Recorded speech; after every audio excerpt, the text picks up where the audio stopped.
Okay, so one person just really casually, probably just to be polite, suggested to me that I should make an instructional video to help, I don't want to say washed, perhaps somewhat over the hill hoopers who think they might enjoy just going to the park and shooting around one morning, gain a better sense of their craft. That was all I needed. I took it. I wanted to do it. So, for me, um, something I always used to say is people have to find the shot that works for their body. Every shot is a little bit different, but they all kind of do the same thing. For me, the main thing is power comes from the legs.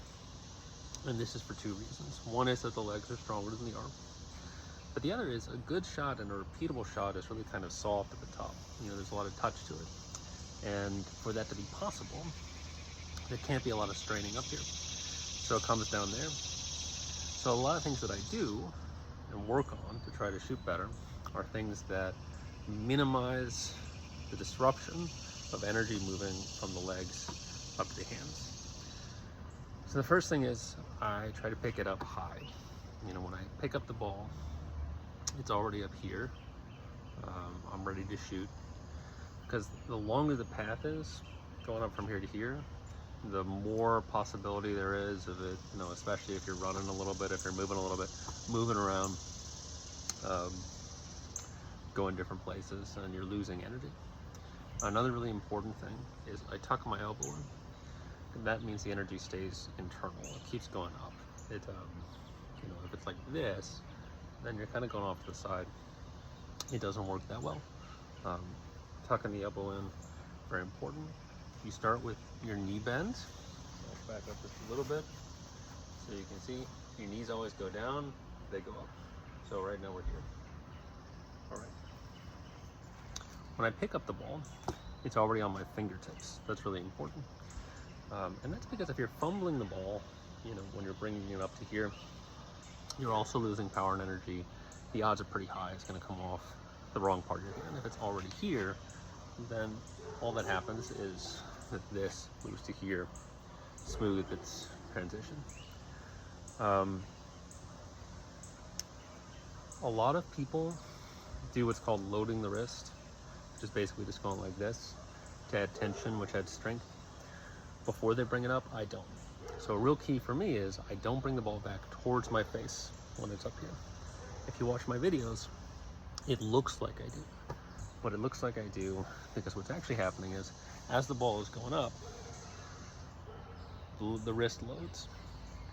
So for me, it's legs go down, ball is on the fingertips, it's already here, it's like this. The final point is that the ball should go up and not out. It's not a shot put. The higher your release is, the less likely it's going to get blocked if you play with other people. It's good against defense, but it's also just true that mathematically, not really a math guy, but the higher the arc is, the bigger the rim is, the ball is more likely to go. It has more space to go down into, and there's more margin for error. So I am going down, I'm going up, and you want to flow through all the motions. If you stop anywhere, the energy stops. Going down, I'm going up, the ball is on my fingertips, and then it just goes up and not out. Let's see, do I have any other tips? So depending on what it's looking like when I'm shooting, I focus on different parts of this. If you do it enough and get the basic mechanics down, I think the things you can really just focus on are: 1, on the finger; 2, let it go back on your wrist, but not back towards your face. And so if you do that, you're gonna get a nice repeatable shot every time. And if I'm missing, the second thing I check, the third thing I check, I don't know, I've lost count, is I tuck the elbow in. So flowing through it. Let's take some shots, let's see how it goes. All right, so picking up the ball, I've got it on my fingertips already. Get down to my knees. The ball goes up on the fingertips, goes up, and not in. Elbow is in.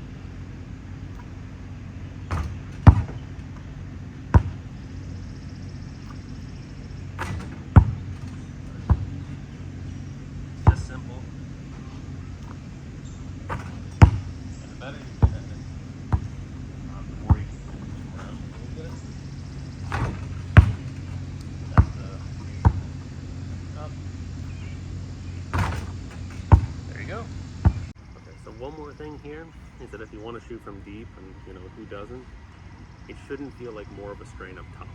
The power still comes more from the legs. Again, that's how you get a repeatable motion. It's how you get a motion that works for you in the game, because if you are struggling with your arms, you don't have a lot of control over where the ball is going to go. It is much harder for your body to calculate the right motion with your arms than from a steady, repeatable motion with your legs. So it's just about getting farther into your legs and really focusing on the fingertips.